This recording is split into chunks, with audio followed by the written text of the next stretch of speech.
Olá a todos, bem-vindos ao canal Modernidade Ciência. Eu quero abordar hoje com vocês um assunto bastante interessante que vai naquela linha da ciência, ciência, ciência. Então, como sempre, peço a ajuda de vocês, coloquem ali o seu joinha, se inscrevam no canal e vamos para o assunto em questão. 300 e tantos anos atrás, quando de fato o método científico passou a ser aplicado, um dos grandes questionamentos que existia era com relação às coisas dogmáticas, muitas delas que vinham ou pela tradição ou por questões simplesmente religiosas. Se acreditava naquilo porque era uma obra divina ou porque aquilo já era daquela forma. A ciência vem exatamente dentro do método científico para confrontar certas ideias que estão realmente disseminadas ali no senso comum e através de testes empíricos e experimentação se chegar realmente a uma série de conclusões. Para as ciências ditas assim, aquelas ciências naturais, da física, da matemática, da astronomia, da química, foi um processo mais rápido, mais fácil de você reproduzir aqueles experimentos, chegando àquela comprovação. Já na área, por exemplo, na área das ciências humanas, ciências sociais, por exemplo, isso é muito mais complexo, porque você não consegue reconstituir aquela sociedade ou aquele fato histórico simplesmente em outra sociedade, em outro tempo. Não dá, essas coisas não são reproduzíveis ao longo do tempo. Então, realmente fazer ciência dentro, no caso das chamadas ciências sociais, realmente bastante mais complexo, né? E, atualmente, como nós temos toda uma atividade científica muito ligada ao capital, ou seja, quem financia, quem são os fundos que financiam grandes experiências, seja de remédios, seja de procedimentos médicos, então isso virou um grande embate também. Então, é muito comum hoje, ao confrontar certas pesquisas, certas ideias, rapidamente aqueles que se opõem acusarem aqueles que levantam certas objeções, porque tudo é um modelo, né? O modelo ele tenta explicar a realidade, mas na verdade a gente tem que ter a humildade de saber que nem o mais poderoso modelo consegue refletir a realidade em toda a sua complexidade. E aí aparecem realmente alguns aspectos onde de repente o modelo não se encaixa. Algumas pessoas percebem que não está funcionando e começam a questionar aquele modelo. Um exemplo disso era o modelo ptolomaico de explicação e movimento dos astros, que funcionou por vários séculos.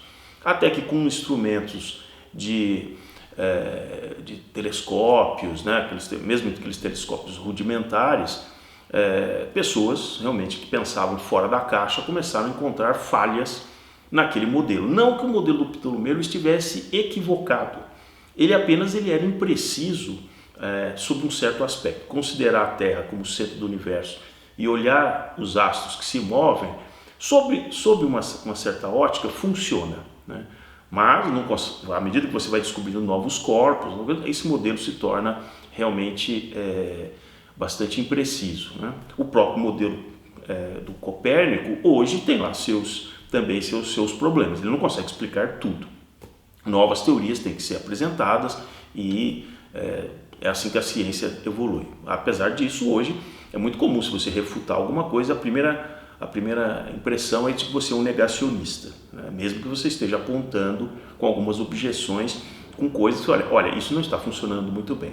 Agora vamos voltar ao tal do mito da ciência, ciência, ciência, porque ao ser colocado como, olha, isso aqui veio de uma pesquisa científica, isso aqui é uma empresa que fez toda essa melhoria, então nossa, já parece que é uma coisa inquestionável. Então, vou citar um fato de tantos aí que podem ter acontecido em qualquer área, mas especialmente nessa área médica. E aproveitando o momento que passamos aí de toda a pandemia, tem sob um certo aspecto, uma certa relação em conseguir exames, testagens sobre esse tipo de infecções respiratórias, né? Então vejamos só, em 2003 estava na Ásia o auge do combate da chamada SARS, né? Que assim foi definido, que era uma síndrome respiratória aguda, né? E aí foi se tentando de fato descobrir quais seriam ali os remédios e como que aquilo podia ser detectado rapidamente. Bom, nessa época, em 2003, uma jovem, bastante prodígio, estava cursando o segundo ano de Engenharia Química na Universidade de Stanford, que é uma universidade bastante voltada para coisas assim tecnológicas, né, em várias áreas, né? Essa moça, então, naquele momento, em 2003, com 19 anos de idade, ela vai para Singapura para fazer aquele período de férias, chamado ali o Summer Job, durante as férias de verão. E ela fica realmente encantada com as pesquisas que estão sendo feitas em relação a SARS. Tinha também uma pesquisa paralela sobre a questão do vírus Zika, né? E ela volta, depois desse período de férias, com a cabeça de empreender para construir uma empresa que fizesse testagens de múltiplos tipos de doenças que pudessem ser detectadas, né? Hoje nós temos, né, aqueles testes para detecção, por exemplo, do Covid, que pode ser aquele do cotonete, pode ser através de um exame mais de coleta de sangue. Então essa ideia já existia ali em 2003, essas múltiplas técnicas, né? O fato é que a jovem, até incentivada por professores da própria universidade, ela decide interromper o curso para abrir uma empresa voltada à testagem de múltiplos tipos ali de doenças, né? Como se fosse um exame de sangue extremamente completo, né? E ela realmente para ali a faculdade. Há um hiato de um período ali, cerca de 10 anos, que não se tem muitos dados por onde essa jovem andava e como que ela conseguiu esse financiamento para iniciar essa empresa. Quem estaria por trás de tudo isso? A questão é que por volta de 2013, finalmente o nome Theranos com T-H-E, Theranos, surge como um assombro no Vale do Silício. Essa moça, sempre se vestindo a maior parte das vezes de preto, fazendo palestras bastante midiáticas, muito semelhante ao que o Steve Jobs fazia nas suas apresentações. E evidentemente, como o mercado ele gosta de certas mitologias, gosta de simbolismo, ela foi apelidada de um Steve Jobs do Vale do Silício, né? Aquela que seria a equivalente Steve Jobs mulher. Eu estou falando da Elizabeth Holmes, né? Que já muito jovem, com 30 anos, se torna a CEO de uma empresa avaliada em bolsa de 9 bilhões de dólares. Ela, como mostram muitas das matérias que eu estou colocando aqui, foi capa da Fortune, foi capa da Bloomberg Business Week, fez dezenas e dezenas de palestras e era considerada realmente um prodígio. O que ela apresentava de diferente nessa empresa? Com algumas gotas de sangue que eram coletadas em pequenos frascos, né? Tem um desenho da máquina aqui e tal. Se dizia que era possível fazer 200 a 250 tipos diferentes de exames só com a coleta dessas gotas de sangue. As vantagens eram um exame praticamente nada invasivo, muito barato de ser feito. E aí a empresa começa a receber aporte de investimento para continuar as tais das melhorias, dos equipamentos e tal. Alguns centros médicos que fazem análise, né, laboratorial nos Estados Unidos começaram a investir nessa empresa e ela realmente lucrou muito nesse período de 2013 a 2015. Em 2015, todo esse aparato começou a ruir através de uma reportagem de um jornalista investigativo do jornal Wall Street Journal, que começou a encontrar buracos na lógica e na estratégia da empresa, que até aquele momento se recusava a mostrar exatamente como era a técnica que era aplicada para conseguir apresentar um exame de mais de 2 centenas de problemas que poderiam ocorrer só numa amostra de sangue, né? Detectar doenças em mais de 200 possibilidades. E a Elizabeth, ela começa a ter um comportamento bastante assim curioso, né? Ela, por exemplo, ela adota um cão que foi retirado de regiões selvagens do Alasca e passa a ser um cão de companhia, que ela chamava que aquilo tinha um DNA de lobo, né? Na verdade parecia um husky siberiano, uma coisa assim. Começa simplesmente a gastar muito dinheiro com viagens de jatos e joias, e isso começa a chamar bastante atenção dessa figura, né?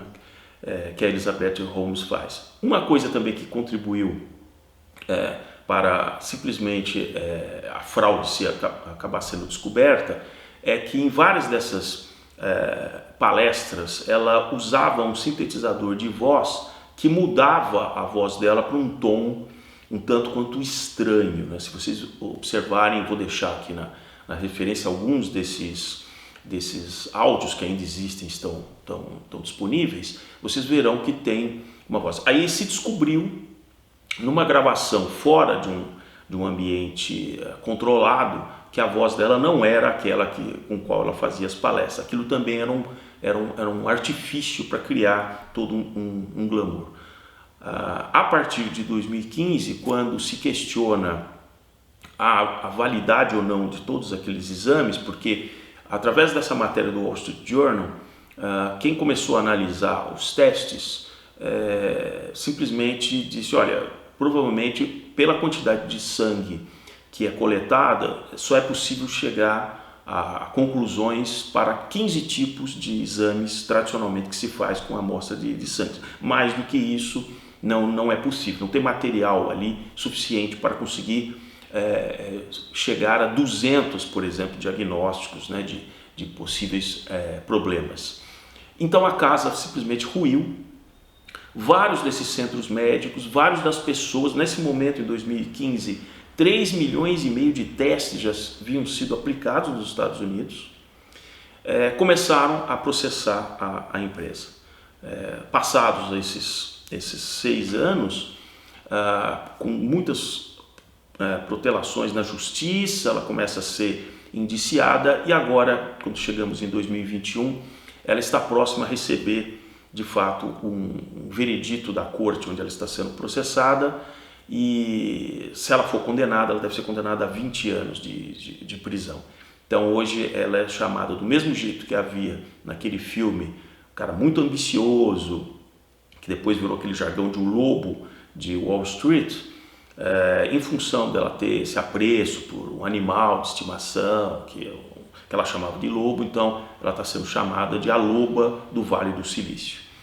Então fica aqui esse exemplo onde a glamourização de dizer, nossa, a tecnologia, a ciência e tal, e muitas vezes entre a visão midiática, muita gente dizendo, não, olha que maravilhoso e tal, poucas são as pessoas que vão no detalhe e começam realmente a perceber que aquilo tem um furo. Provavelmente esse jornalista, antes de conseguir publicar a sua matéria no Wall Street Journal, ele deve ter sido realmente também bastante criticado e muita gente deve ter dito, poxa, olha aí, a moça brilhante, não, o que é isso? Você está querendo minar? Isso aí é o quê? Uma perseguição por ela ser mulher? O que você tem alguma coisa contra? Enfim, ele deve ter tido no início um certo receio, sim, de ir avante.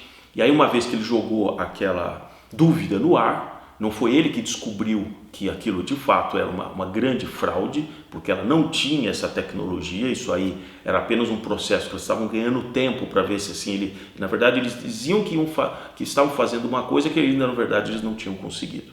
Então fica aí sempre aquele alerta, ciência, ciência, ciência, mas tem que usar o método científico e sempre haver a confrontação.